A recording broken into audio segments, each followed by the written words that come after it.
268 the top level of that were our defining requirements was we call that our high 9 inside the JWCC program office. They're the things that really define the program office, the things that we're trying to get after at large. So usually I'll like walk through like 3 or 4 of these, but we'll try to hit more of these at large. So global accessibility, really what we try to talk to here is like what we leverage against the CSPs. Like you'll talk to the CSPs, they'll have, commercial pops. Everyone had to have a commercial pop on the continental U.S. everywhere in the continent, every continent to include Africa, Australia. Everywhere had to have a commercial pop except for Antarctica. That's really great for the Department of Defense. But outside of that, what we do for global accessibility, the program office is actually working towards connecting the department itself to all the fabrics that the CSPs have. So it's not just getting the contract that's there, getting the capabilities so that the department can touch them, but it's actually getting the program to connect all those capabilities for the department as well.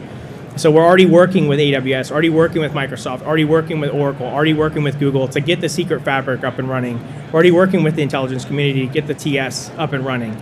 That's what you get when you come to the JWCC program office. It's not just the contract vehicle, it's actually the capabilities that are coming with it. Centralized management and distribution control. We'll talk about this some with ADAT and DAPS, but really with the JWCC program office, it's oversight. It's not just, hey, you get to use the contract and you're just kind of off on your own. Ms. Woods, General Skinner we'll talk to when you come to hack, kind of get the white glove treatment from the cloud broker office. Our HC4 director, Mr. Wright, he'll walk you through. Anytime you come to the hack, you come to our hybrid cloud broker office, they'll walk you through every single step. When it goes to through DAPS, as you're getting your way through DITCO, it's like I said, white glove treatment. I have a DITCO office that's dedicated towards JWCC. Their sole purpose is working through JWCC contract actions, not just from my side, but also the task order process of what's associated to it. Ease of use. We've built applications to actually streamline the process, and we'll talk about that with DAPS, is to streamline the acquisition process. The normal acquisition process is cumbersome. It's paperwork. It's mounds of paperwork. We've streamlined that. I'll show you that in future slides. Commercial parity. A lot of contracts, what you look at from a commercial parity perspective is you kind of just get what you get. The CSPs say, hey, we'll get that when we get it there. But on our contract vehicle, what we try to do is drive commercial parity. The CSPs, obviously there's an exception process. I don't need credit card capabilities in TS. I don't need every single thing in TS and in secret, but I do need capabilities that support the warfighter. Things that are important, AI. We need from everything as a service capability from what JWCC brings. We want to drive every solution that we can as much as we can, so we don't always have to reinvent the wheel every time we move up from a classification level. So the intent there is as we move capabilities in from the unclass, as we see from what's coming in from commercial. So what we do is we work with the CSPs. We go to attend all their events that they have in the commercial setting. We say, hey, that's something that the DoD needs. We start working that through the FedRAMP process. We start working that up into the DoD's settings. Then we start working that into the classified settings. And then we partner with the IC to ensure that's in the TS as well. Fortified security. Really what we talked about with this process is it's not just what the CSPs bring from a classified perspective in the cybersecurity and the zero trust, but it's also what JWCC brings in partnership with the CSPs and oversight, working with JFHQ DODN, working with DC3, working with CISA, providing some reporting capabilities and getting oversight into the PA process and ensuring that things are getting done from a reporting process, ensuring that we have accountability with the CSPs. Elastic storage and compute, that's what you get with cloud. 9 times out, you go to cloud, that's what you get. You're not just cumbered by what's on premise. You're getting everything from what the CSPs bring from a capabilities perspective. Advanced analytics, same thing. Tactical edge, that's one of our driving capabilities that we have in JWCC. There's a tactical edge component, but realistically what comes with JWCC is not just tactical edge, it's also edge compute, edge storage, edge functionality. The CSPs are all moving out on different solution sets, whether it be SATCOM whether it be, you'll see with AWS, they have like Outposts. You'll see with Microsoft, they have the Azure stacks. Oracle has solution sets, and we'll talk through some of those as well. Cloud authorization status. So every one of these CSPs have an authorization status that they have to work through. IL2, 4, a lot of this goes through the FedRAMP process, talks through the JAB.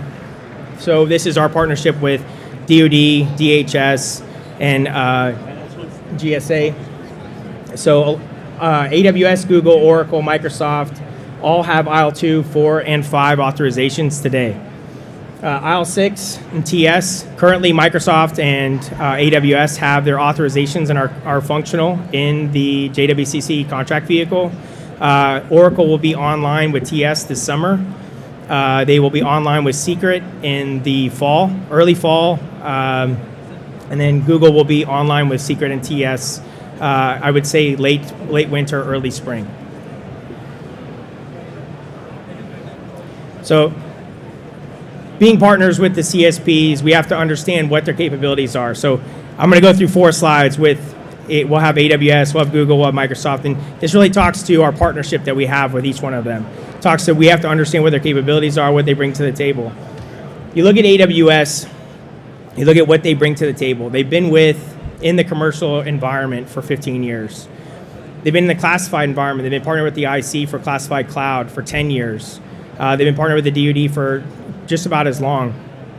They bring solution sets to the warfighter from the tactical edge to the commercial offering setting. They have one of the largest cloud offering catalogs that we go through every single day. My staff loves Seadrils. It's one of their favorite 4-letter words. Google. You look at Google, what they bring to the table at large. They have one of the largest private networks and undersea cable offerings in the world. They are the only CSP with an elevated IL5 offering they brought their commercial offering all the way up to the IL5 setting. If you look at Google, you look at Oracle, look at Microsoft and Amazon, they have separate offerings that are government settings. Google has elevated their commercial setting up to the IL5. So there's not a commercial parity issue from IL2 up to IL5. They've elevated it from a security setting perspective. Microsoft at large, when you go to Microsoft, what you're looking at in between Microsoft data centers, they have one of the largest private intranets. Whenever you're traversing between their data centers, you're not actually traversing a public internet. You're traversing their private infrastructure. So you're never leaving their intranet. They also offer what I would say one of the most robust tactical edge capabilities in the world. From an AI perspective and also from an Office perspective, we don't offer Office on the 365 on the JWCC contract, but from what they offer on Office and what they offer on the Azure side, they both have a robustness that they tie into each other very nicely. Oracle started as a mainframe company. They actually built all their hardware internally. They build security into all their cloud service offerings, so you actually are getting security with your solution. You're not paying more for what you're actually buying. You're just paying security security is just built into what you're paying for. They build everything internally from their tactical edge capabilities, so you're not outsourcing that. And overall, Oracle, it's in the department we use Oracle on premise. So from a cloud perspective, there's a lot of usage in the ERP. As a retired warrant officer, I was a SASMO. I got a friend up here, Bruce and I know each other. But coming from the ERP side of the house, there's a lot of technology that can be used from the Oracle side as well. So edge offerings side, what the PMO is doing here is what we're doing is assessing where each of these CSPs are from a tactical edge perspective. You'll see that AWS, a lot of us are kind of tried and true. Everyone kind of knows what the snowballs are. Everyone knows what AWS Outpost is. Outpost is not a tactical edge offering. What Outpost is an edge offering, but not a tactical edge. So AWS would classify it as their cloud edge, not their tactical edge. But we are testing every single one of these, assessing, is a better word, assessing. But we're assessing all of these to bring them onto the program and onto the catalog to ensure that the warfighter is constantly getting the best in breed capabilities. I tell you, one of my captains was testing a certain vendor's capabilities just 2 weeks ago. They broke a data center. They broke a server. They are testing the limits of this at all times. You look at Google. A few years ago, had you asked me as a tactical edge guy, I would have never thought Google was tactical. But really, what we've seen, what we've assessed from a JWCC perspective, Google is coming to the forefront from a tactical edge capability. They've tied in from tactical. They've tied in what they have for GDCH from classified and TS. They've reapproached how they assess cloud. Microsoft, the department's understands Microsoft tactical edge capabilities. I would say ad nauseum. We understand what that does for the department at large. Oracle as well. Their Cloud Edge Ultra, their Edge device, and their Roving Edge Station. Roving Edge Station and AWS, they both kind of took a similar approach in how they did it. It's a modular data center that you can take with you, but you can put pretty much anything you want into it, functionality-wise. So it's intrusive. It's very cool about how each of these CSPs view tactical edge based on the requirements that we put into the JWCC contract vehicle.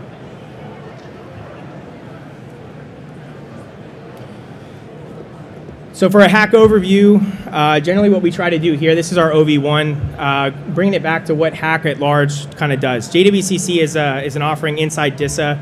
JWCC at large inside hack is from a CSP perspective. But if you look at what hack does, JWCC gets you to the cloud. But what are you going to do with cloud once you get there?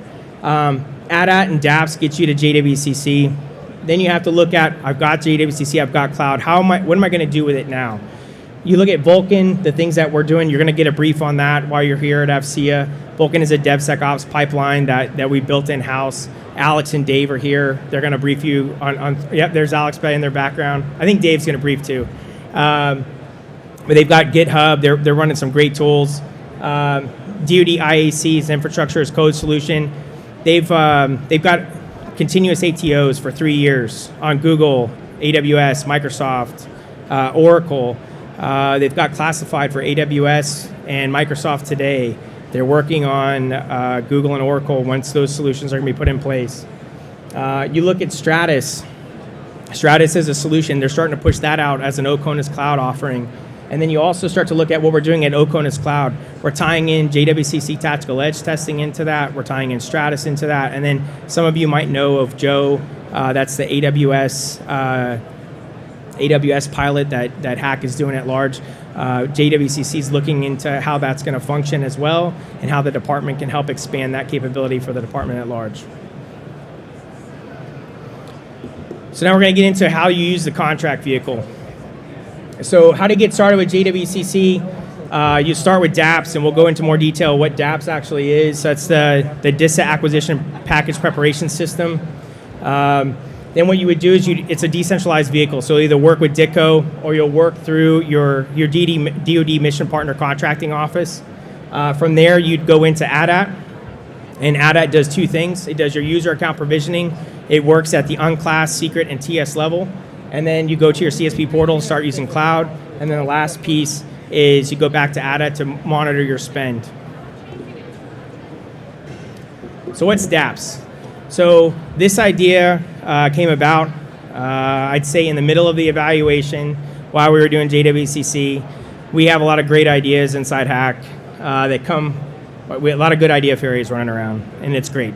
But as a whole, with this, from an acquisition package perspective, what we tried to do was, what could we streamline the process to make getting a package through JWCC faster? How can we make it so the warfighter get a task order through JWCC quicker? So partnering with DITCO, with Mr. Packard, trying to break whatever we could break inside DITCO.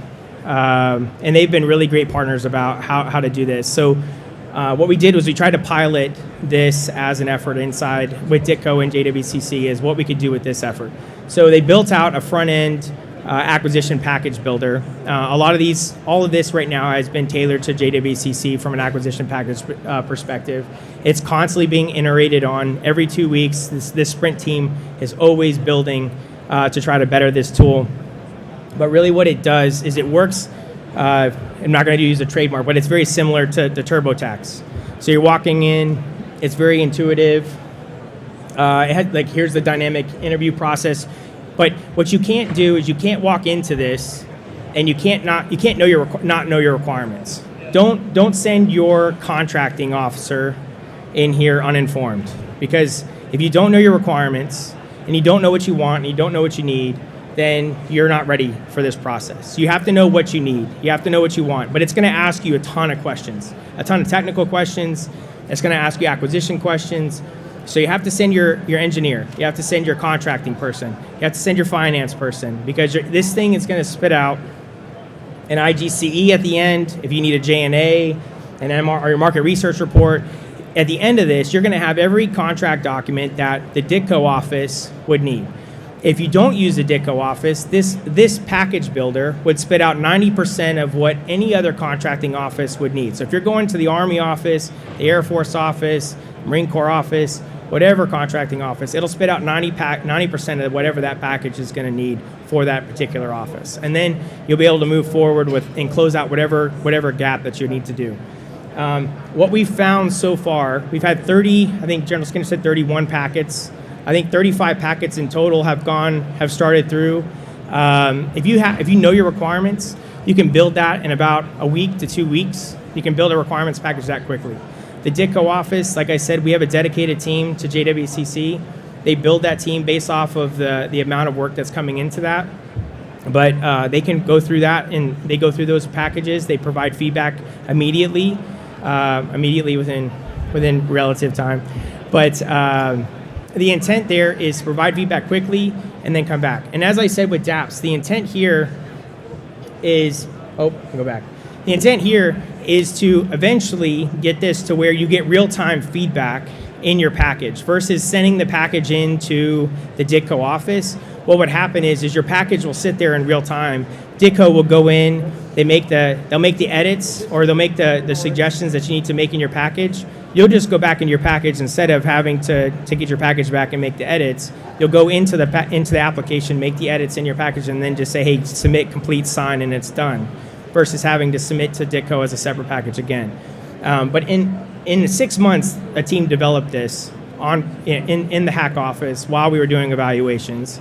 And in 3 months, they've already iterated multiple times. We have real-time editing for multiple people inside this. It's just not real-time editing for the DITCO team and another mission partner at the same time.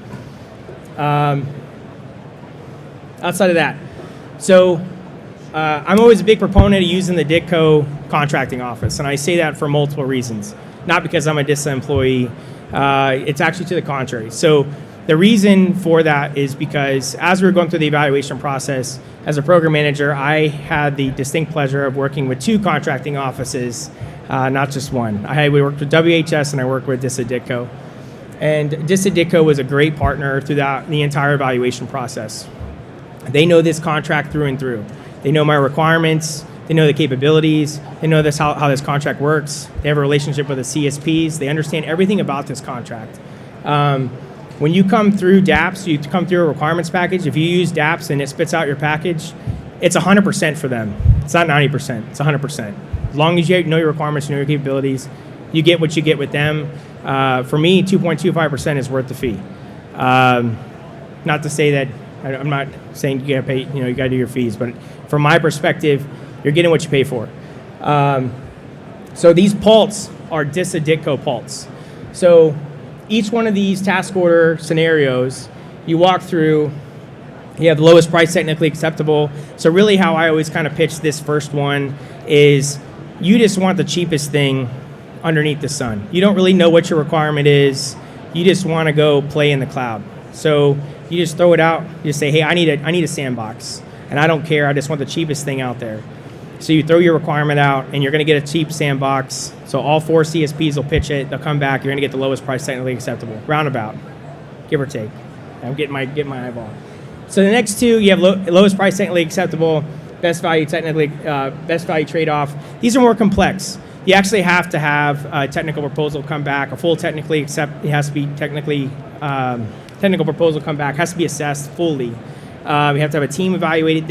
there's no magic sauce for how this gets awarded. It's just like every other contract, right? You have to have a team that evaluates against requirements, has evaluation criteria that has to do this. The more complex the requirement, the harder that this is going to be. That's why your requirements are important, your evaluation criteria are important. If it's under 10 million, the highest amount from a business day perspective, you're looking at 50 days. Above 10 million, 58 days. So you're looking at a contract awarded in no more than 58 days, as long as it's been sent, a full package given to DITCO, sent out to the CSPs, and you have all your requirements outlaid. The next two are lump sum, equal sum, both white papers. My office used the last one on the most recent task order. So we did a sandbox task order to all 4 CSPs. Both of them did different depending on where they were. We awarded some for secret, and some didn't award secret, just depending on where they were in their current classifications. But we awarded ours, I think it was 18 days, 17 days? 15 days, sorry, 15 days. So less than the 17 days. So as long as you know your requirements, know your capabilities, the PALTs are holding true. And then J&As, those are exceptions to the process. You have to come with a legitimate reason for a J&A, but the DISA DITCO office or your contracting office can walk you through what those requirements are. So the account tracking automation tool, ADAP, this has two parts to it. The first part is user account provisioning. So we have an API that all the CSPs had to sign up for, or it's part of our contract. So they have to have a user account provision on unclassified in less than 24 hours. And on the classified side, they have 72 hours to have a user account provision. Currently in the sandbox, we're stress testing all the CSPs on how that functions. But the ADAT team is currently iterating consistently on this process. The second part to ADAT is the reporting dashboard. So obviously there's tons of tools that are out there from a dashboard reporting perspective. The Army ECMA office has Cloud Tracker. There's other tools that are out there. From an ADAT perspective, what it is doing is from the task order process. It's reviewing spend from the task order process.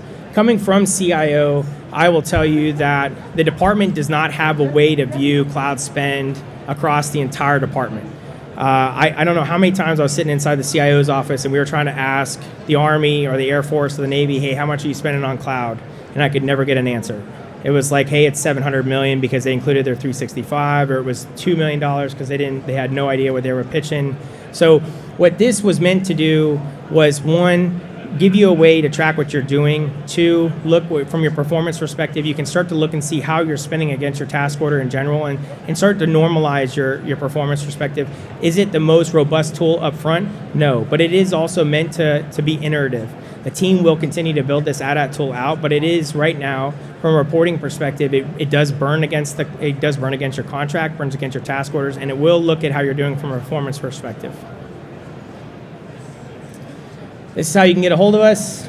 This barcode, the email address, this does not contact my program office. What it does is it contacts our hybrid cloud broker office. Their job is to, they respond in less than 24 hours. They're actually really great team. They contact everybody. They interface with everyone all the time. We've started getting them linked up with our CSPs. But 100% of the time, they are the interface for the entire program office, not just for me, but for all of HAC. So that's everything. Everybody got any questions? Feel free to come up to the mic. No questions is good. You can stay down, Robin. You don't get any questions, Robin. No questions? Oh, going once. The brief wasn't that good? Okay. I'm deaf, man.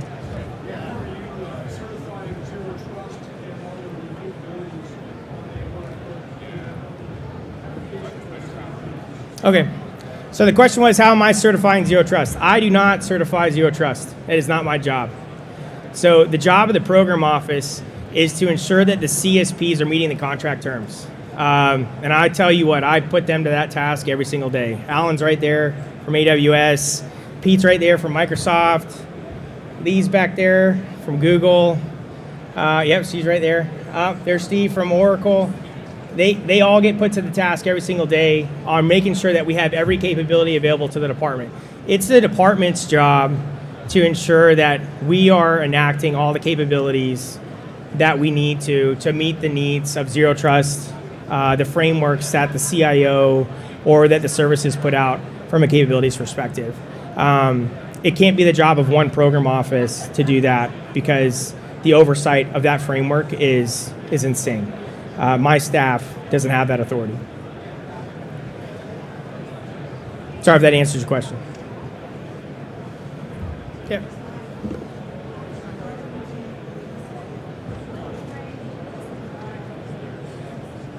Okay, yeah. So training. So she was asking what training is available on JWCC. So I'll tell you up front, we on our sandbox task order, we got training from some of the CSPs. We already made that available. Some of it we already made available to DISA. I don't know if we made it available to wide. We did a large UD. The classes were already filled up, like immediately. I think within like a few hours, a few weeks. I remember he said a few weeks. So we made, Taylor Wells is like a big advocate of anytime we get training, we kind of put that out for everybody. But at large, we had 175 hours from one of the vendors. They put out training just in general. So each of the vendors proposed training a different way on the contract. They each kind of gave training. But what I would say is anytime you go for a task order, and I know all the vendors are sitting here, they're going to get mad at me about it. But I would say anytime you go for a task order, training is the first thing you should ask for in your task order. And you should always ask for that, not as a charge. You should just go for it. And I say that because they want you to be trained on their capabilities. They want you to understand how their technology works because they want you to get the full capability of what they have. They don't want you to use 10% or 5% or 50%. They want you to use all of it. And the only way you can use all of it is if you're trained on what they have. And I'm pretty sure, I don't want to speak for all of them, but I'm pretty sure if you ask for that training, that they'll give it to you. So how do you compare, how does JWCC compare to Sea Army? So, horrible question. So JWCC and Sea Army. So if you look at how the Army and we'll say Sea Army and Cloud One. So because Cloud One is the same construct as Sea Army. Sea Army and Cloud One are fit for purpose clouds. They are built or a certain construct that the Air Force and the Army are deploying to very specific solutions. JWCC is to purchase cloud to allow you to deploy to any solution you want. If you want to go stand up your own Sea Army, or you want to go stand up your own Cloud One off JWCC, you can do that. JWCC is meant to support solutions like Sea Army and Cloud One, or Neptune, which is the Navy's solution. But we are not there to be competitors. Actually, the Sea Army, the ECMA, it's ECMA. I'm going to say ECMA because it's the ECMA office. From the ECMA office and the Cloud One office, what we've tried to do in partnership is really try to get after how can we, JWCC, really support them long term. Recently, what we did was a contract modification that what really helped them is from a FAR 50, it's called the FAR 51.1 modification. But really what this does is it allows their integrators that they have. So for Army ECMA, that's Accenture. For Cloud One, that's SAIC. What they do is they currently purchase cloud from those third parties. Well, now what they can do is they can use the terms and conditions that JWCC has already negotiated, not just for unclass, not just for secret, but also for TS. We've already negotiated not just TS with the CSPs, but the MOA that we've already put in place for the IC. They can use all those terms and conditions and our agreement that we have with the IC, and then just start using that capability through an authorization letter that their KO can issue to that integrator, and then they can work with a CSP directly. And not really work directly through the JWCC contract, but use the terms and conditions that have already been put in place. Thank you. Troublemaker. Sorry, brother. Hi. Can an organization use this if we're already postured as if we already provide infrastructure as a service and want to move to be a cloud service provider? Say it again. If we're already postured to provide infrastructure as a service and like to provide to be a cloud service provider, can we use this in our organization? Yeah. So any organization can use JWCC as a vehicle to procure cloud. So it really depends on what the use case in which you want to use it for. So if you're a private, so if you're like Stratus, doesn't make sense. So in DISA, so in Hack we have Stratus. That's a private instantiation of a hyper. It's a virtualized instantiation on premise. That can't use JWCC in this instantiation, but it depends on what you're trying to do with it. If you're trying to use a cloud service provider solution set to deploy what you're trying to do, yeah, 100%. We already have contracts that are trying to move over from other contract vehicles. I have the F-35 program already trying to move over. We have McCog is actually working through a contract action right now with us. JCSC is in the chute right now working. They're actually near award. So we have several organizations that are trying to move through different solution sets. Some are small, some are big. F-35 I think is going to be one of the larger ones that we have that have to spend right now. Yep. Thank you. Yep. Speak now, forever hold your peace. All right. Thanks, guys.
Just in case I fall.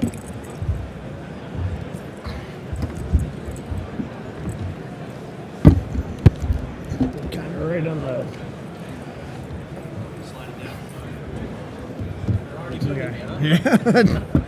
Well, I mean, I'm right in the middle. Organize here. It's for somebody else. Maybe they'll come back.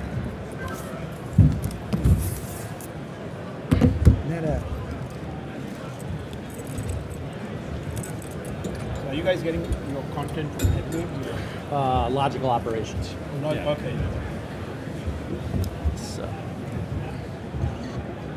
it's right.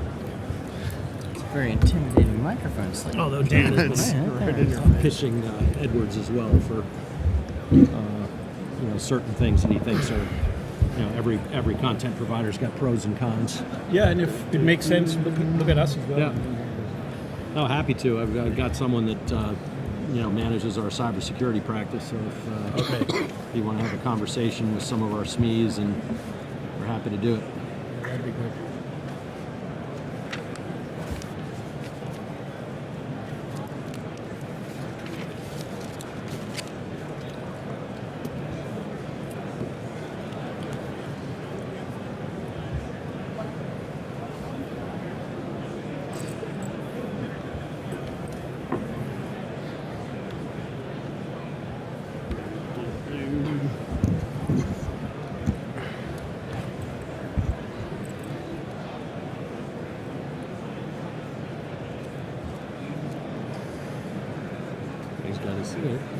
Dan's got his game face on. Yeah. He's in the bullpen, ready to go.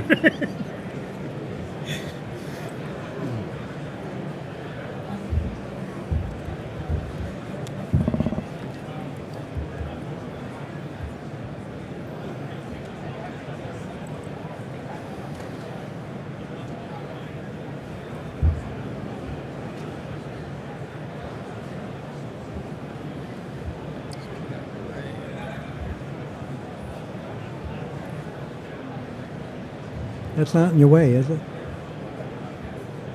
It's okay?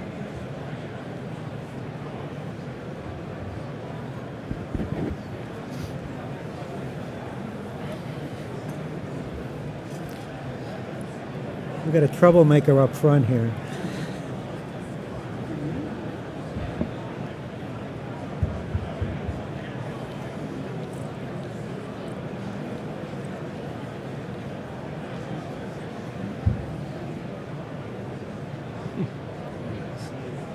That's correct. Yep. I think You've come to the right place. we should have had that in the title. No, It's definitely. confusing. Well, I thought that they'd have a menu of what was in Theater 2 for the entire day, just like a Right, stand, so you but- could see. But there isn't. No, and I think if people had seen CMC, it would Right. at least you get a feel. Push it back.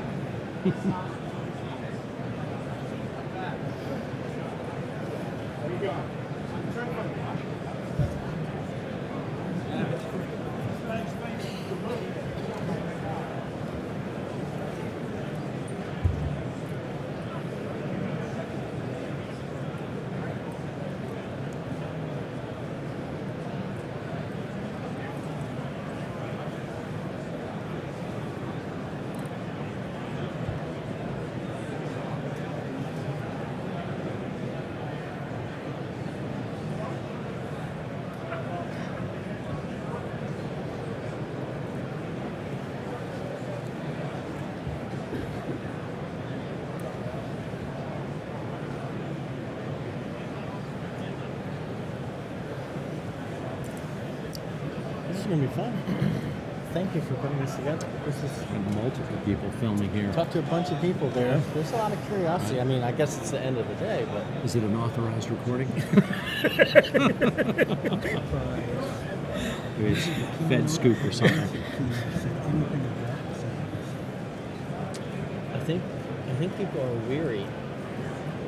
That they perhaps are like, I'd be interested to see if the audience very has real. specific questions, you know? Yeah, What are they thinking? Yeah, one of the things I said to Dan was, what is going to be the mix? Because there are going to be people here who are really deep on CMMC and other people who You are ready, showing Jacob? up to say, what is this Can you thing? hear me? Right. So, Can you Okay, hear me? everyone, Sound thank good? you for coming and listening.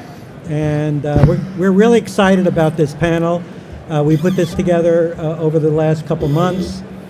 Everybody on the panel has a very vested interest in CMMC. We've all put a lot of effort and investment into the program. And we want to tell you a little bit about the program, where the program is going, and we're very confident it is going in those directions.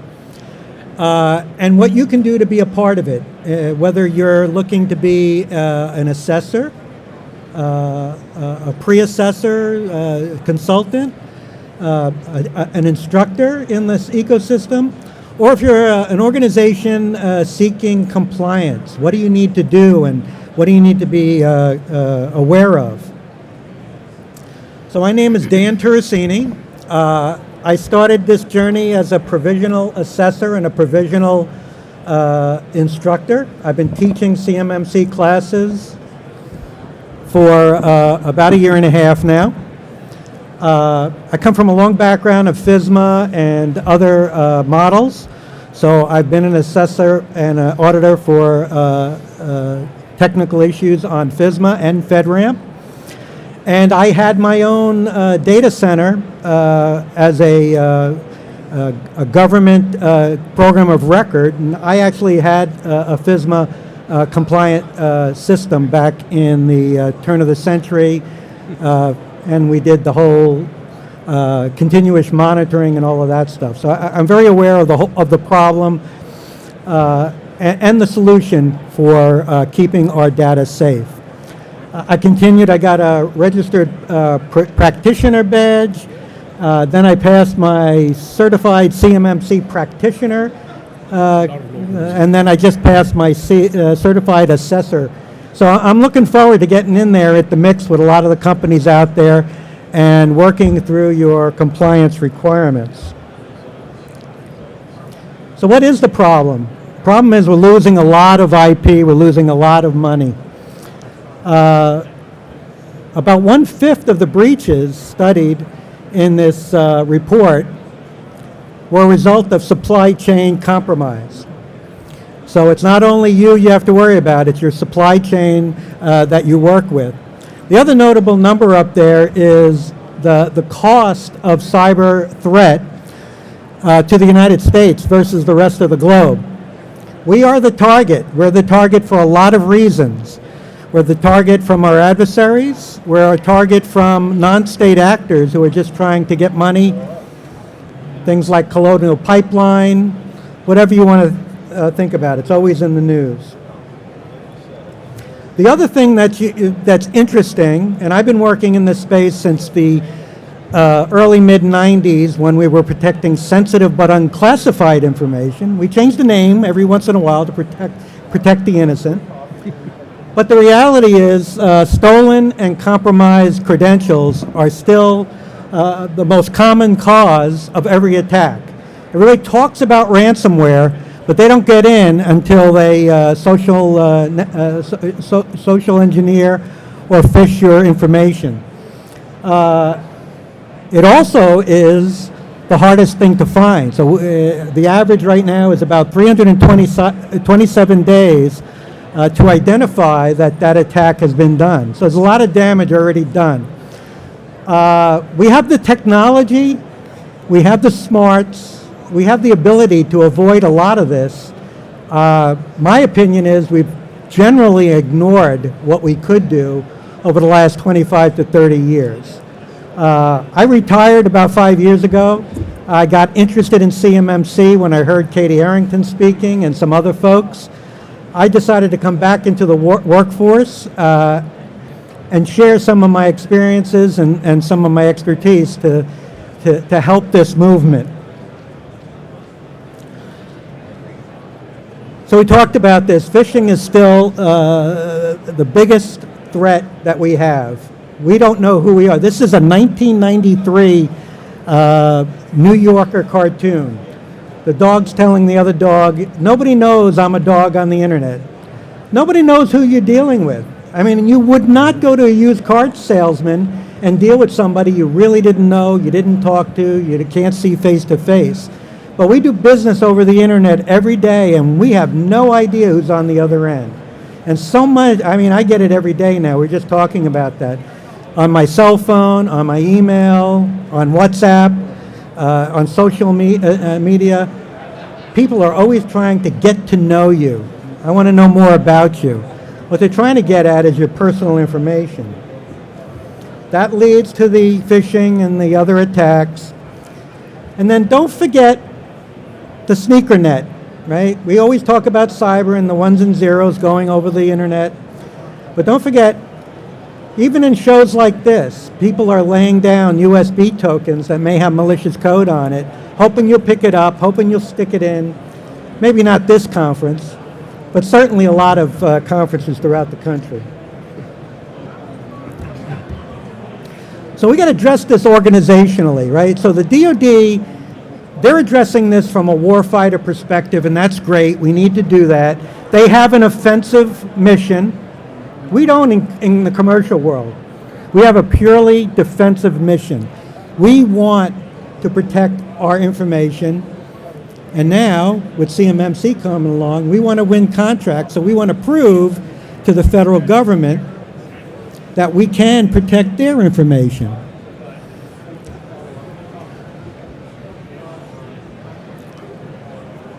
So the annual estimated loss of intellectual property from the U.S. is $600 billion. That doesn't count the fraud. That doesn't count the waste and abuse. This is just IP walking out the door. It's happening in small and large organizations. It's happening at higher education facilities all over the nation. I did a couple of assessments for some very large universities that get upwards of up to $1 billion a year in grant money. And that stuff's just walking out the United States every day. The loss of IP and other reasons put our warfighters' lives at danger and diminishes our global competitive advantage. What if somebody hacked into a specification storage facility in a manufacturing plant and was able to change the specification just enough so a wing on an airplane fell off and the plane crashed? What if somebody played with the GPS system? We know it's already happening.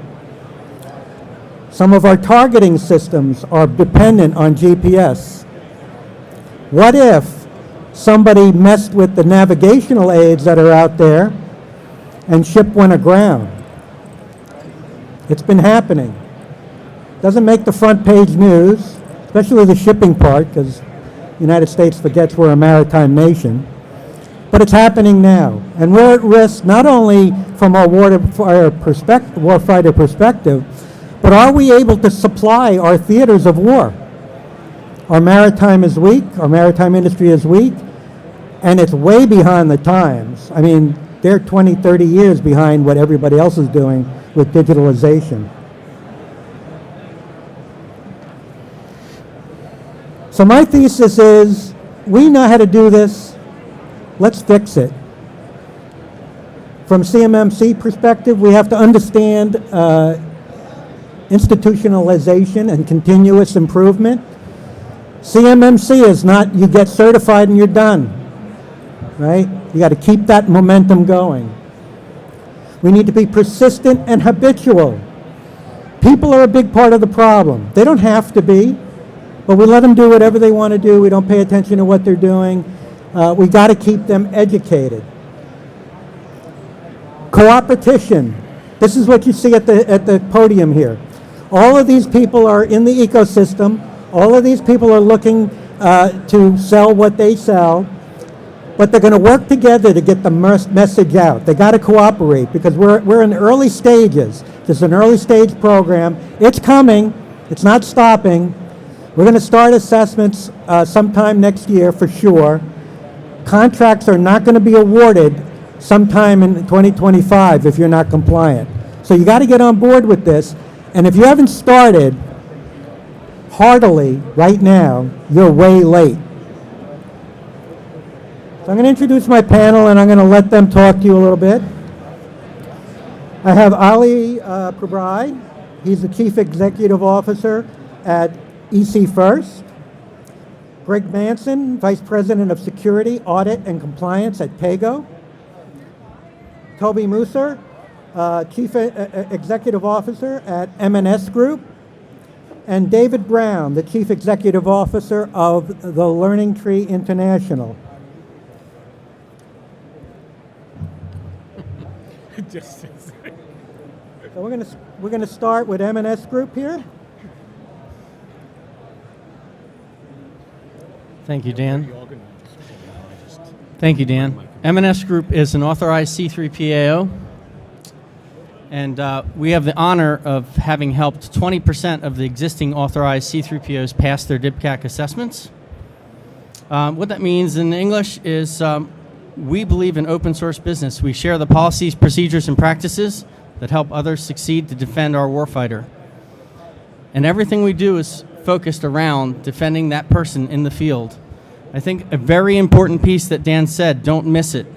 It's not about the money. Yes, it's about the money. But when somebody's body armor fails because the mix is off, because China took the design and then modified the mix on the ceramics, and the warfighter's hit and dies, this is real stuff, and it's so important. This is about lives and humans. And sometimes we get off into the numbers and the esoteric things of cybersecurity, but we need to remember this is about our warfighters defending our country, and I just want to make sure that's at the top of our mind. CMMC, we have 7 CCAs, those are authorized people to help assess you, and 15 CCPs. There's a whole bunch of rules that are coming out to push this. I want to draw your attention, if you could go to the next slide. So our experience is real in implementation, but we saw through implementation that there was a need to help people actually achieve what is required under their contracts. CMMC is not a new requirement for you to do new stuff. It is only about us assessing that you're doing the stuff you already said you would do. We're not adding new cybersecurity requirements. We're not making you do a new thing. This is all already in existence, and all CMMC is an assessment process to ensure you're doing the things you said you were going to do. There's a lot of FUD out there on the internet and bad information saying that this is going to increase costs and compliance adds burden. CMMC doesn't add anything other than us looking at what you're doing. All of the things you have to do are under other regulations and other requirements. So I really want to get that message out there that CMMC is only about us assessing what you're doing. It is not anything new. Dan, can you do the next slide? Okay, so a couple things here. Tomorrow, FAR 40 should have a release that starts to extend CMMC to all federal contracts. That's in the Federal Register. They could delay it again, but tomorrow we'll hear about whether this audit and assessment practice extends to the entire federal contracting base, not just DoD. It's important for you to watch what's changing, but there's too much. So let me make it really easy for you. What I'm asking you to do is have your team spend 320 seconds a day, 5 minutes and 20 seconds, reading the CMMC Level 2 Assessment Guide. If you do that, you'll read it in 1 month. You don't have to understand it. You don't have to absorb it. You'll just get a sense of what this assessment practice is. If you do that for 3 months, 320 seconds a day, guess what? There's 320 things you have to do in the standard that we're looking at.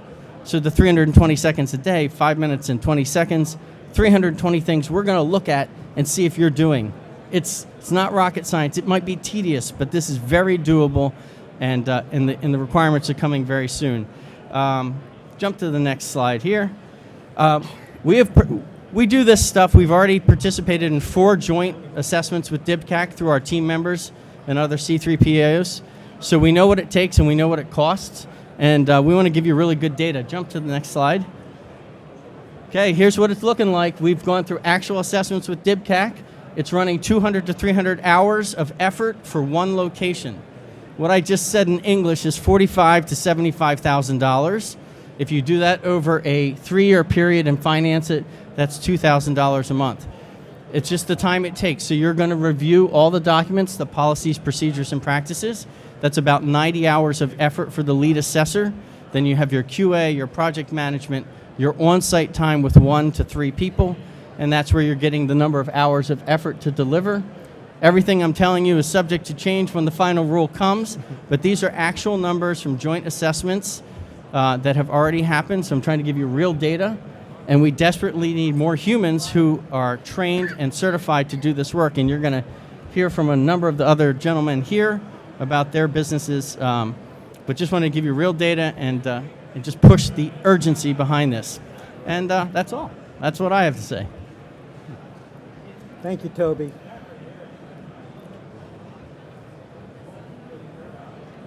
Okay, now we're going to move to Tego. Greg Manson. Toby's right. CMMC is an assessment process. You're assessing against controls. If you don't have those controls, you're going to have gaps. And that's where an RPO comes in, and that's where Tego can help you. I'm Greg Manson, the VP of Advisory Services for Tego. Tego is, by revenue, the largest professional services company based headquartered in North Carolina. A lot of people don't know our name. Hopefully you will as we start to branch out and get more involved. If you could go to the next slide. And the involvement's important to me. Our mission in the advisory department is to reduce risk. So we do a lot of assessments. We engage with a lot of customers. And that's our core focus, is to reduce risk. That includes security risk. It includes compliance risk, which we're talking about today. But it also includes something that's near and dear to my heart. In my prior career as an IT director and CIO, we have to reduce risk to IT operations and cost. And that makes our advisory team uniquely suited to help you in this endeavor to become CMMC compliant as a registered practitioner organization. Because we're going to help you balance and work on your side in preparation for the assessment to make sure that you have the controls in place that you need, that you can implement those controls in a cost-effective way that's not going to add 15 IT staff to your department. And we can do it as an RPO with our professional services, the aforementioned group, our all senior level systems, applications, and network administrators that are going to allow us to work and address your plans of action and your gaps and help you eventually get compliant. But the key concept for TAGO as your RPO is that we are on your team. We're part of your team. We can do everything beyond the pre-assessment and identifying the gaps, including internal audit as a service. We're maintaining and monitoring your controls for you, in addition to helping consult and do the implementation for you. It's a tremendously, I was talking to Dan, if I can call you out, just a few minutes ago. We're a force multiplier. We're not a cost. And it's going to get you to a place where you can get compliant, stay compliant, and ultimately reduce risk, because we're dealing with one of the best security frameworks that you can talk about here in this 171. If you could go to the other slide, next slide. That's just, and then that's me. It's a CV. If you could go to the next slide. Art, well, wasn't there one in between? Did you? Yeah, see, he's missing one. I did want to mention that we do have a broad range of experience beyond CMMC. Primarily started working in HIPAA, but working with Sarbanes-Oxley. And also we have a niche in being able to, if there's any life sciences customers out there, we can help you with IT compliance for BARDA. So if there's anyone out there with life science, I'd be interested to talk to you. There's a lot of overlap with CMMC, but BARDA has its unique requirements, and I'm quite proud of my experience with that. But it's actually helped me make a better program and provide better services as an RPO. You could go to that. Go to the slide where why CMMC. So who needs to be certified? I guess that's interesting. We got different slides. How about this? We'll go a cappella, right? Without anything. We all need, if you're in the DIB, you're going to be an organization seeking compliance. It's that simple. We've all talked about we're going to be there. What you need to understand about the ecosystem is there's two sides to it, the way I see it.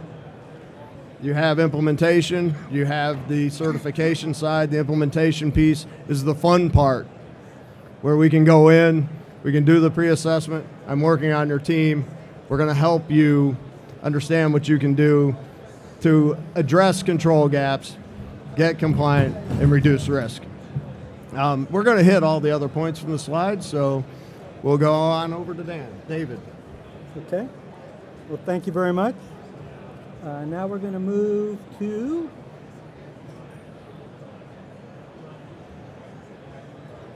Dave Brown and the Learning Tree. All right, great, thanks.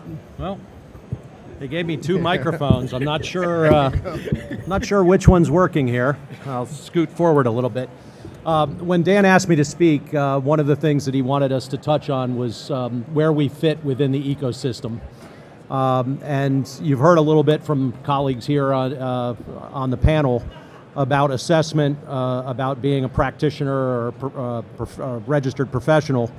At the start of the process is licensed publishing content and a licensed training partner.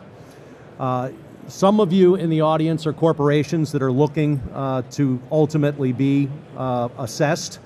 You want to be prepared for that. You may do internal learning for your own staff in preparation for what you need. You may hire professionals like practitioners in preparation for those assessments. Some of you in the audience are looking to be registered professionals and potentially assessors. From a training partner point of view, we are the first port of call We use licensed training partner content from the ecosystem. The next step in the process for really anyone is to make themselves aware and knowledgeable about what CMMC is, what's involved, and to know what you don't know. So I think when the CMMC was first announced, the larger share of interest was in individuals looking to become assessors or practitioners.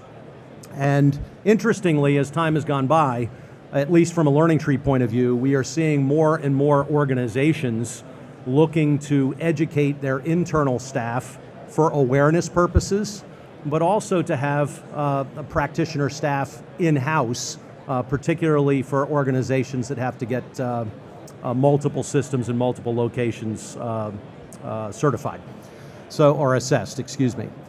So where do we play? We really bootstrap the ecosystem, preparing organizations, preparing assessors to be that support network for all of you that are part of the defense industrial base. Beyond that, our mission as an organization is to support your mission, which is to achieve the compliance that DoD requires to ensure, and that the NIST 800-171 requires, but also to ensure that you're doing that effectively. Next slide, please. You can keep going. I covered that already. So in the context of why we, Learning Tree, or any learning partner would be interested in participating in this ecosystem, for us, it really comes down to the mission of the organizations that we serve. Learning Tree has a multi-decade heritage of being an IT training and cybersecurity training company.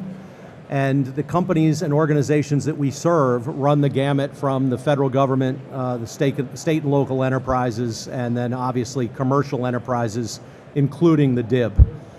Your mission is our mission, and one of the things that we know, particularly around larger endeavors, is it's not just typically about a certification or an assessment. It is about people, process, and technology. So while we're here to talk about CMMC, I would encourage all of you, as you're going through the process, doing more research to decide what you want to do as you seek to become CMMC compliant, that you think about how you're going to manage change, business continuity, all of the things that go into not just understanding what needs to be done, but ensuring that you can maintain and deliver that continuity once you've gotten there. Next slide, please. So from an organizational point of view, our primary delivery, and you should seek this from any learning partner, is the subject matter expertise that we bring to bear. Yes, we and our competitors are training companies. Training, you could say, is training. That's not quite true. What really matters is not just knowledge of the content, but the real expertise of the people doing the training. And Learning Tree focuses on hiring real-world industry experts that are there not just to help you understand the licensed content and to do what the certification tells us we need to do, but ultimately to help you bring that into the context of your organization. And the backgrounds of our instructors are practitioners first, instructors second, meaning that we have people that have been with the military, people who have been with the large defense industrial complex, people who have been with smaller commercial businesses, cybersecurity engineers, network engineers, CTOs. The bench of assessors and instructors, or assessor instructors that we have is quite robust. And when you're shopping around for a learning partner, which you will need if you want to become a practitioner or a certified assessor, pay attention to those credentials because they do matter. Next slide. So why start now? That's the big question. Obviously, rulemaking is still to come later this year. You heard a reference from Toby that FAR 40 may come out tomorrow, and it may signal that the CMMC requirement will stretch beyond defense and into the civilian agency's supply chain. That's one of the reasons that Learning Tree got into this space. If you think about it from a commercial point of view, and many of you represent commercial enterprises, the ability to maintain and support multiple assessments, multiple certifications, if you will, makes things complex. And our belief when we entered this ecosystem was that the 800-171 is the foundation, the what, the standard that we all need to comply with, becomes a certification process that the government inherently should desire to make consistent. So my point is, for those of you that are interested in this space, this is going to be, in my opinion, a big market. It's not just the DoD supply chain. It actually potentially will become a civilian agency supply chain. And around the world, whether you're in Canada, Japan, or Europe, if you're part of that supply chain, there probably will be conformity with other governments adhering to certifications that are similar. So get in the game early. This is fairly complicated. The practitioners and assessors that can work with you can simplify it, but it does take time, and most of us do not know what we don't know yet. So good luck with it. Hopefully Learning Tree can help you out, and I'll turn it over to Dan for our next speaker. Okay, now we got Ali Prabrai from EC First.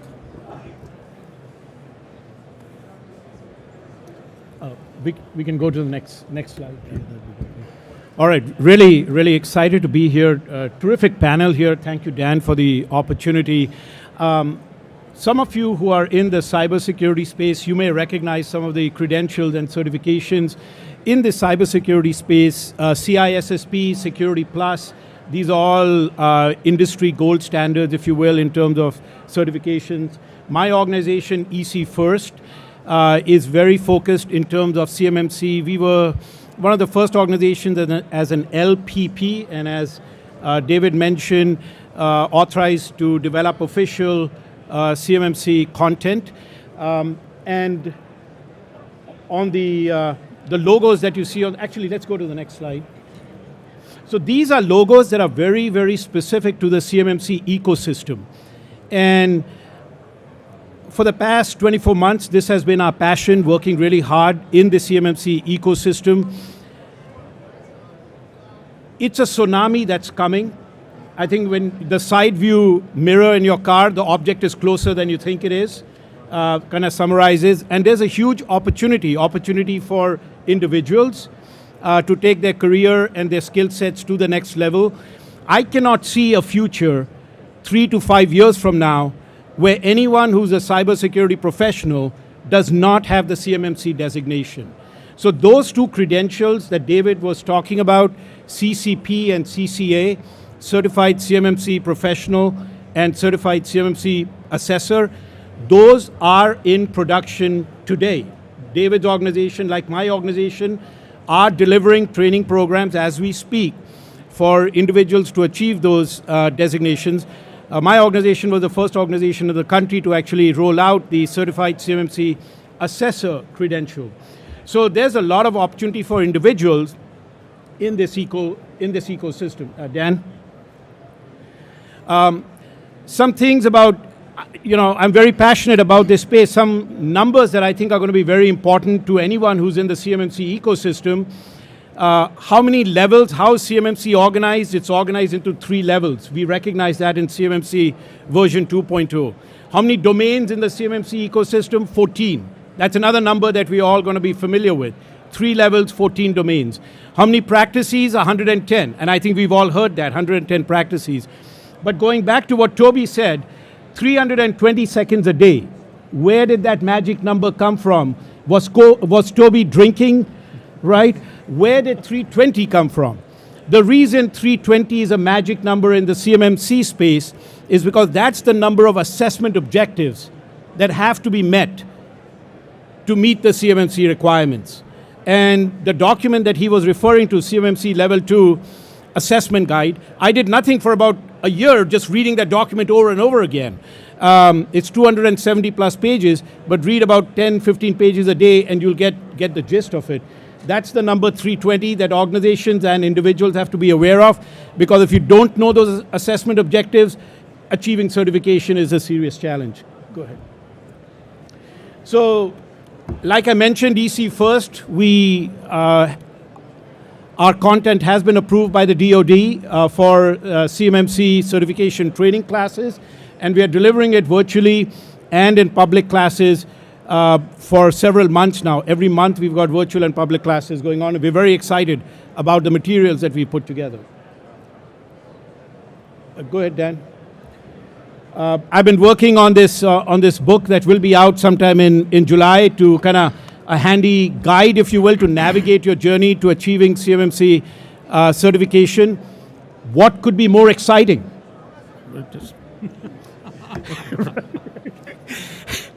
And then the journey to certification, there are a lot of steps through that, but I think strategically, I like to keep things simple. Strategically, every organization and individuals who are going to be experts in this area have to understand how to build a system security plan. That's really critical. And at the end of it, you got to know those 320 assessment objectives. So that's what the methodology has to cover. Next one. So that's it. I'm really excited about the group we have here today. Everyone's really passionate. We compete, we collaborate. It's an ecosystem. You don't want to be in the stadium. You gotta be on the football field playing in the game. Real opportunities here. Thank you.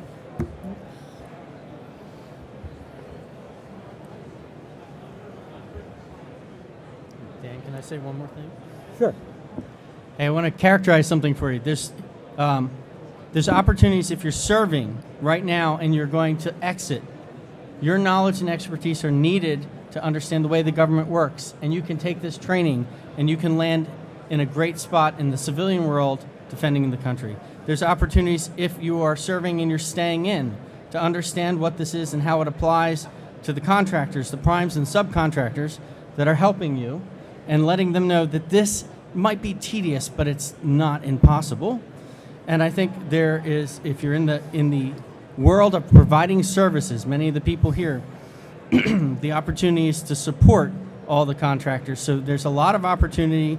It's very rare that something like this comes online to create a new market that also has a mission, a why behind it that's worthy of getting behind.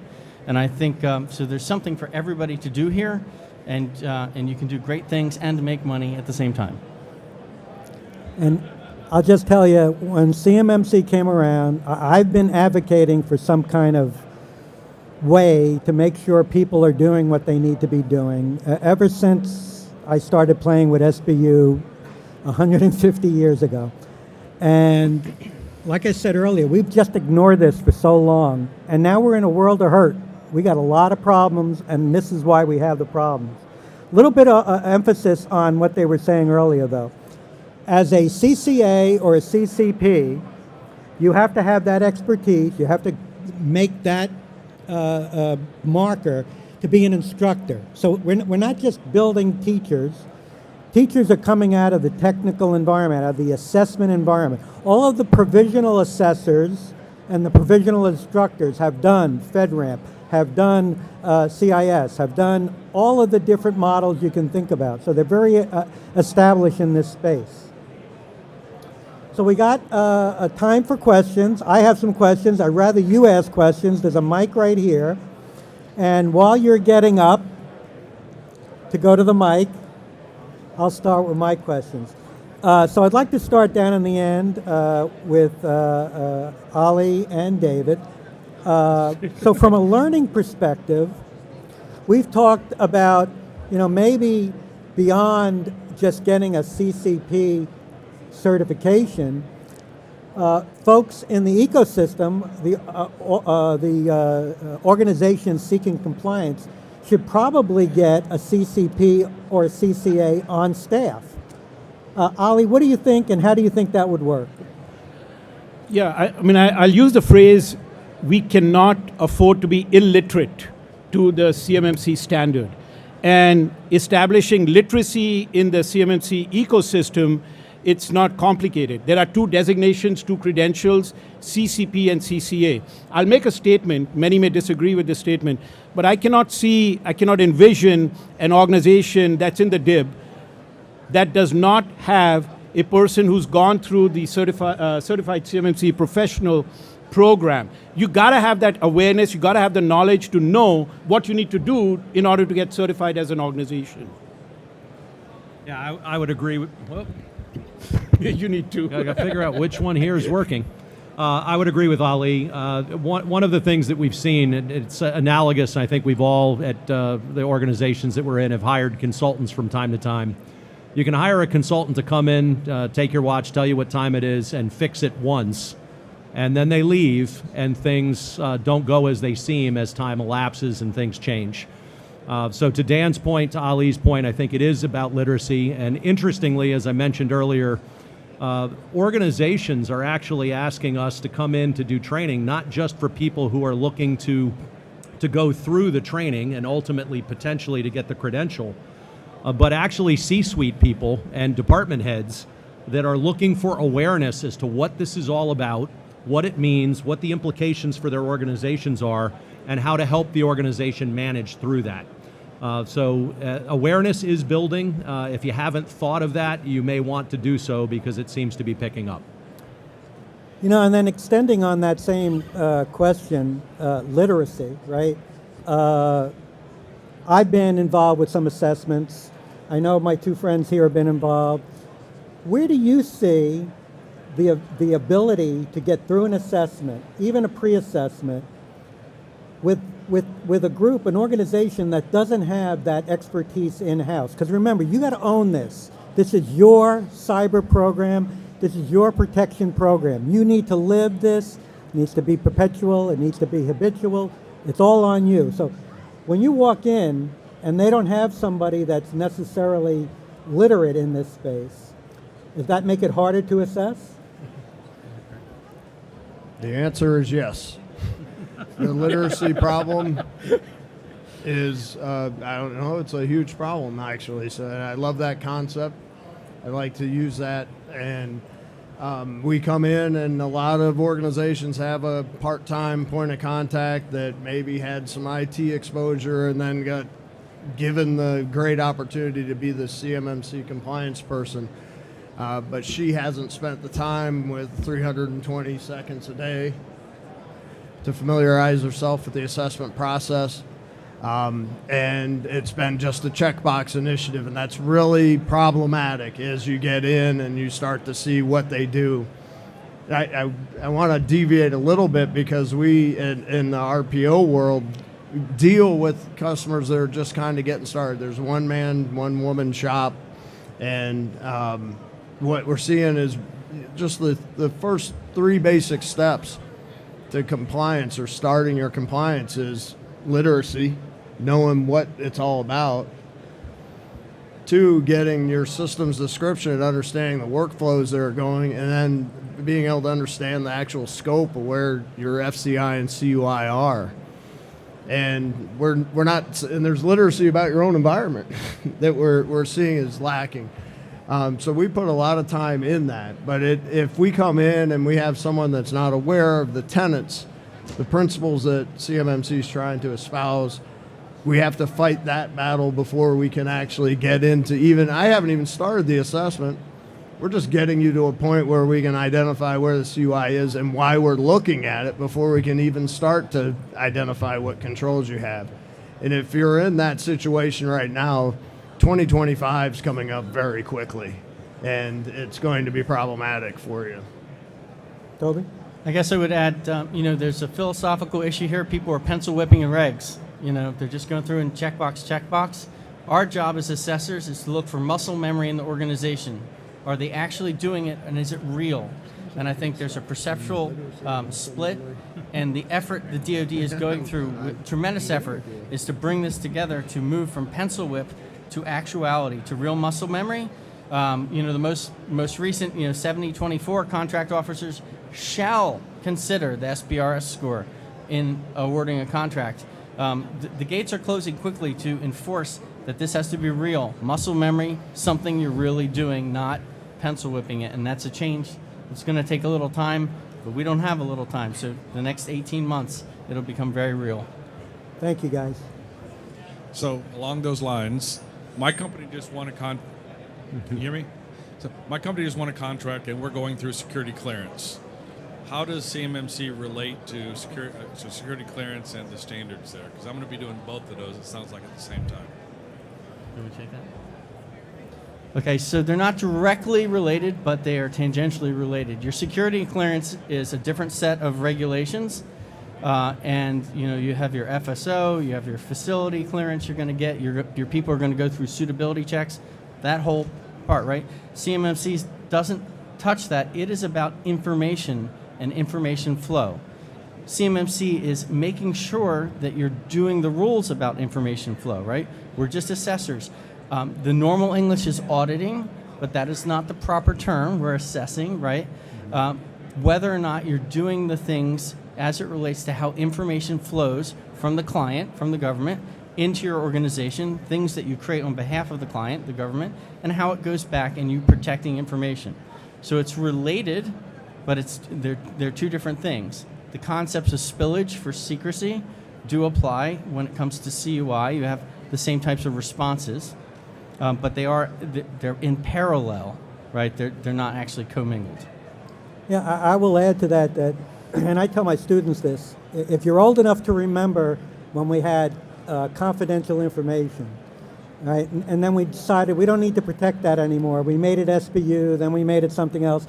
But the reality is, it's got a lot of synergy. So if you are compliant with the Industrial Security Manual, you probably have a lot of processes and procedures in place that you can leverage into CMMC.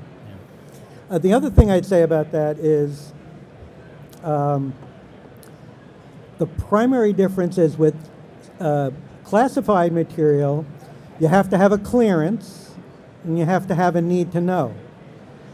There's no clearance in the CMMC 800-171 requirement, but the people that handle the data must have a lawful reason to touch, process, share, whatever with that, read that data.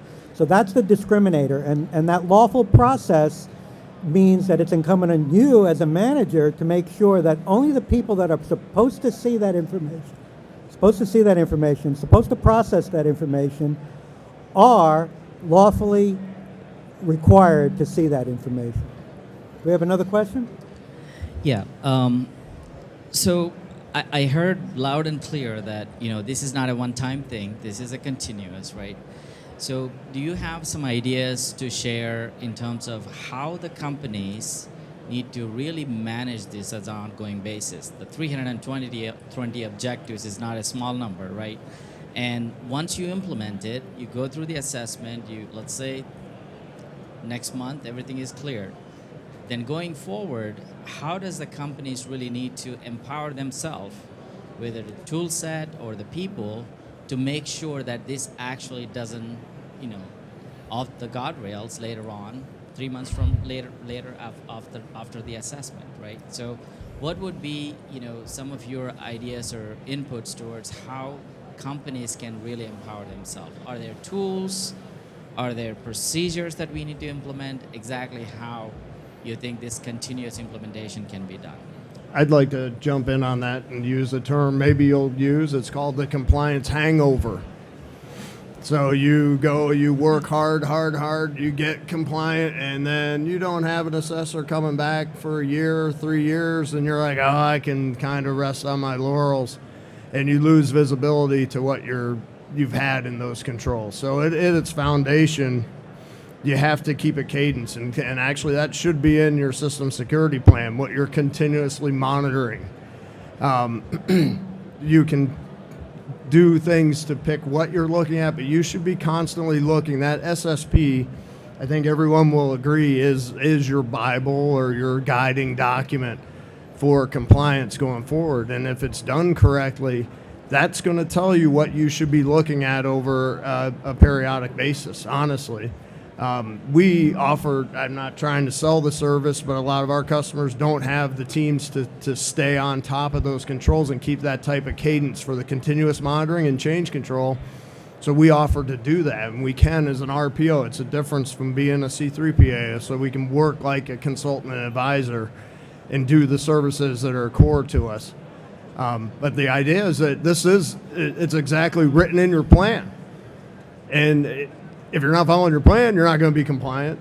But if you actually have behind it. You probably believe in it. You just have to make sure that management believes in it and continues to give you budget for it. So that's my thing, is that you already had it in your plan. There are resources that you could use to do that, but implementing some type of internal audit that can assure that you have the muscle memory and enforce the muscle memory, make you work out every quarter, is really the simple answer. There's no silver bullet to it, but it should be planned, and you should be handling it as part of that plan.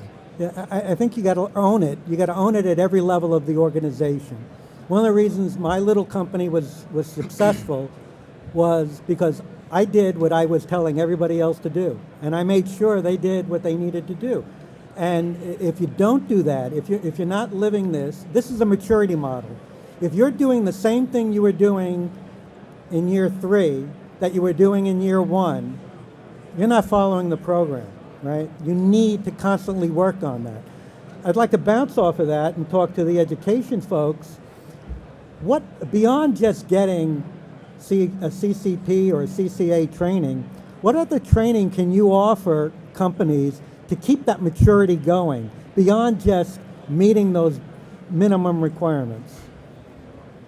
I'll jump in and just turn it over to Ali just real quickly. When I referred to people, process, and technology as a broader learning company, we do focus on change and the impact that organizations are looking for. And to be honest, sometimes the hardest thing is actually the change in the question that you asked. Great, I took the magic pill, I went through the pain and suffering. It's like the January 1st diet plan, and you get where you're going. And the minute you get there, you're like, boy, those desserts look great. Business continuity is key. We've got clients that once they get any type of certification or any type of assessment like is being described here with CMMC, they realize that change management, business continuity, and some of the other elements of business behavior need to be injected into the organization. And so I would encourage you not to bite all of that all at once. But if you are going to invest, which you need to become compliant with CMMC, it behooves you to think through how are you going to go through managing change to make sure that you have the business continuity. And that's a learning curve too. It's not just something that people can flip on and off. No, I agree with you, David. Going back to the question, CMMC at a high level is all about securing the supply chain, the cyber supply chain. And the magic number, this 320 that has come up a few times here, to go back to your question, if you read through exact words in each of those 320, it's going to force the issue on you for continual improvement.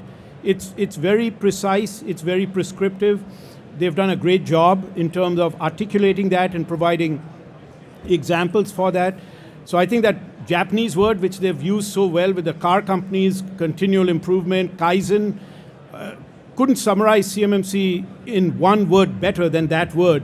It will force, and the reason I think organizations have to be very serious and start early with CMMC is that, there is certification tied into it. Certification brings credibility, and it's evidence-based. If you don't have the evidence to produce on a continual basis, you're not going to be able to maintain that certification. So I think the combination of it's a global standard, it's securing the supply chain, wherever that supply chain may be, evidence-based, I think all of those really lead to where it's going to be highly impactful in impacting the DNA of any organization. So real practically, if you have an ITAR program or export controls and somebody's already running that program, or if you have an ISO 9001, 27001, or 20000, crosswalk the regs. The frameworks have so much overlap. You're probably doing a lot more than you think you're doing. And those people who are managing your internal compliance programs already, you may be surprised at how far along you are and your ability to execute. So definitely if you're running, especially if you have an ITAR program and you're doing it well, you know how to handle the information already. You know more than you think you know.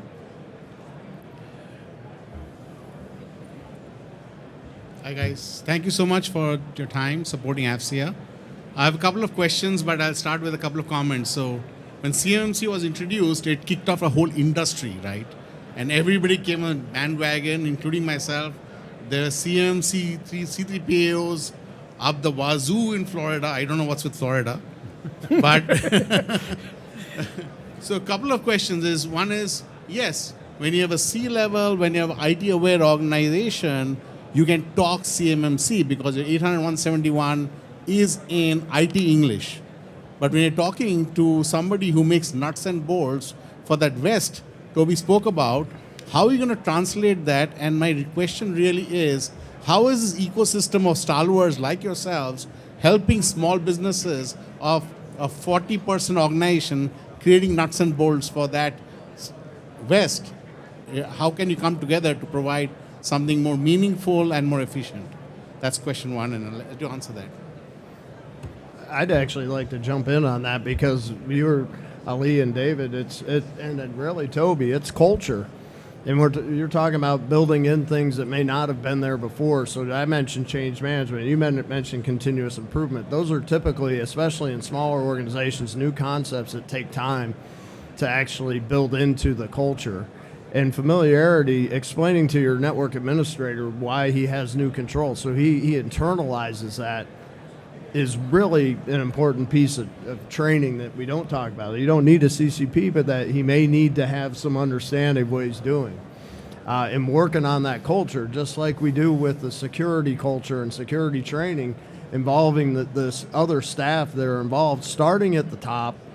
You have to have the buy-in at the C level, and it has to be something more organic than just we need it to get contracts. It has to be we're doing this as a cultural change, and even a belief that it is reducing risk because you didn't have that framework. Again, there's no silver bullet to doing it, but changing that culture and implementing that SSP is really important. I did want to say one other thing about Toby, and I really appreciate you mentioned 27001. But we do that. We get clients that say, here's our 27001, here's our ISMS. Okay, we're good now with our SSP. Scopes are different. So they do crosswalk, but you have to be really careful about what you're looking at in your ISMS and make sure that matches or make them match before you start to do the crosswalk. But that's a great head start if you have one of those certs already. I would say it's not our responsibility. It is each company's responsibility, and we're all adults. I can suggest gamification and using the glossaries. It's adult learning principles indicate that gamification has less evaporation after a training. Like right now, it's about 70% knowledge evaporation after a training session. And if you use gamification, so to give you a concrete idea, say, everybody tell me what a period is, a period of time. Well, in the glossary, a period happens to be once a year. That's not a definition that people think is normative. So companies could use gamification with the glossary and say, hey, if somebody knows these 5 things, they get to go to Outback Steakhouse next week. Something along those lines to make it a little fun, help people get integrated into the idea, and once they learn the terminology, it's not nearly as intimidating. Great. In the interest of time, a second question. An interesting, David and Uday, you brought this up, is you spoke about how CMMC is something of a universal standard. But interestingly, a few weeks ago, I was briefed along with some of my colleagues by the CISO of one of the largest law enforcement agencies, who said that CMMC is not the answer, and that agency is going to pursue their own methodology to do what you're suggesting. So it's an interesting take. Just want to understand your take on stuff like this which comes out, which kind of contradicts and puts small businesses at odds. Okay, we serve the DOD and this large law enforcement agency. Where do I go? Or do both? So your comments, sir. If I could just, a couple of comments. One is that there is a lot of credibility with the NIST body of work across industries. And when the CMMC 2.0 reset took place, they tightly aligned CMMC 2.0 on the NIST 171, 172 standards. That established a lot of credibility and simplified the whole ecosystem. So I think, whatever agency you're talking about, they could look at another body of work. But I think when you think of NIST and a certification program built on NIST, tightly aligned to it, it is CMMC. Yeah, and I think it's more correct to say 800-171 is the standard. How you assess that standard may vary. Will other government agencies reinvent the wheel? I guarantee it. Even within DoD, we see them do different things in different services and stuff like that. But I think it's going to start normalizing. It'll have to, because you talk about small businesses, and that's near and dear to my heart. I've worked for 2 big businesses and about 5 small businesses, and I don't want anything to do with big business normally. But the reality is you need to get in there and help them, whether it's through an internal CCP or CCA or getting help outside with the scoping piece. Because I think the thing that makes this 320 number so daunting is they don't know what it applies to. And until you know what it applies to, and by the way, how can I separate things so this part doesn't apply, right? Get that help, get that understanding. And I think you get that if you do this 320 seconds a day, go through this process to understand what they're really asking for. Because it's doable, right? But it's definitely not doable if you don't understand the literature, if you don't have the literacy of what we're doing. Okay, we got time for one more question. Anybody?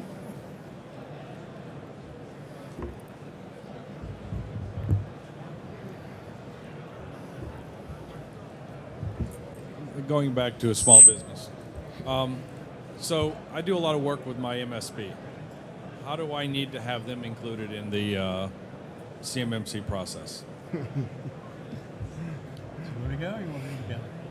Oh, I'll let you go. Okay. That's. I will say I'm letting Toby go because that's been a topic of discussion in the town halls and all of what we're talking about on the implementation side and how you're dealing with the MSPs, which I think I heard, who actually have access to the level where all your access controls are going to have to be reviewed and what they're going to do.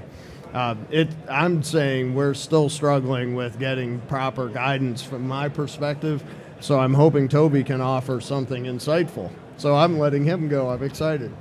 Well, thank you, Greg. So you should start with the shared responsibility matrix, right? So all of the things in CMMC are inherited from 853 or FedRAMP, right? So it's a little chunk of FedRAMP. So your MSP should at the very least have a shared responsibility matrix.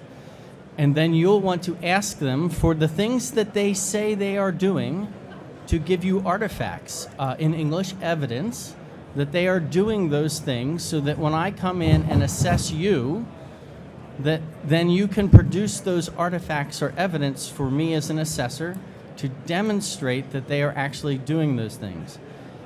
If it is a shared responsibility where you're both doing those things, you should talk about that ahead of time.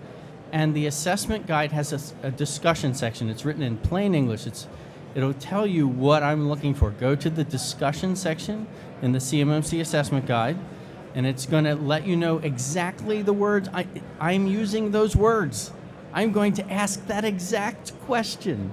So if you read the guide, you will know the question, and you can be prepared to provide that piece of evidence. There is a challenge that is not clear, and that is something called FedRAMP moderate equivalency. And that is a subject that is still unclear. If I call up a 3PAO and say, I would like to be FedRAMP moderate equivalent, the first thing they'll ask me is, well, how do you have a relationship with the government? Because to do a FedRAMP assessment, FedRAMP has built in that you have a counterpart. It's not just you. You're interacting with an agency or somebody who, right? So if you don't have that, quite a number of the things in FedRAMP you can't do because you have no one to give them to, right? And so saying somebody has to have FedRAMP moderate equivalency is something that has to be worked through, but at the very least have that shared responsibility matrix and hold them to the same standards you hold yourself. And if I may, Toby, just one other thing, because in the audit, you're going to be looking at the attestations and certifications that the MSP may have. That's okay. I would encourage that. The issue that we have is exactly what Toby said. Their willingness, first of all, and then their ability to provide in your instance the evidence that we need to see that they're doing the controls they're responsible for has been really difficult in my experience. So that's something I hope to get involved with more MSPs to try to get them to align to it. But what we're seeing is too often they're just hiding behind their ISO certification and their SOC 2, which really is just too broad. And it really hurts the customers that are paying for their services because they can't produce the log files that we need or the proof even that they are following the role-based access or other access controls that they have. And it's hugely dangerous. The SolarWinds nightmare should scare everybody because all MSPs are typically using SolarWinds. So that's my biggest problem with that. And there really hasn't been a way to crack that nut because the agreements that you have, your MSP agreements, aren't in tune with the new compliance requirements that you're going to have. So what I would selfishly say is we give away for free all of M&S Group's policies, procedures, and practices for MSPs. And at no charge, you can talk to any of our CCAs and ask implementation questions. And if you know an MSP that's really good, we'd love to help them become a C3PAO and be an uncle, a big brother, and help them along. It's part of our volunteer work for the Cyber AB. So we're here to help other people become great competitors to us. So thank you very much. I'm going to close out by saying, just remember, this is your organization's SSP. It's your organization's cybersecurity program. You got to own it. You got to bring it in and own it. It's not somebody else doing it. It's not, oh, I'm in the cloud, I'm done. It's all your responsibility. You're the one up for evaluation. And there's no doubt this is going to happen. Is it going to happen by the end of this year? I don't have that crystal ball. But this is going to happen. And there are reasons that it's not going to be later than mid-2025 when things are going to start shutting down for contractors to be able to achieve contracts without some kind of compliance. So call up our instructors and our learning capabilities, our RPOs and our C3POs. Get yourself on a track for compliance. Do it now, because if you wait much longer, you're going to be holding the bag and not being able to bid on contracts. Thank you very much. Thanks for interacting, and we'll talk to you out there. After the session. Control your excitement. Hey, David, thanks a lot. I Pleasure. appreciate it. I wanted you to have my card. Absolutely. No, thank you.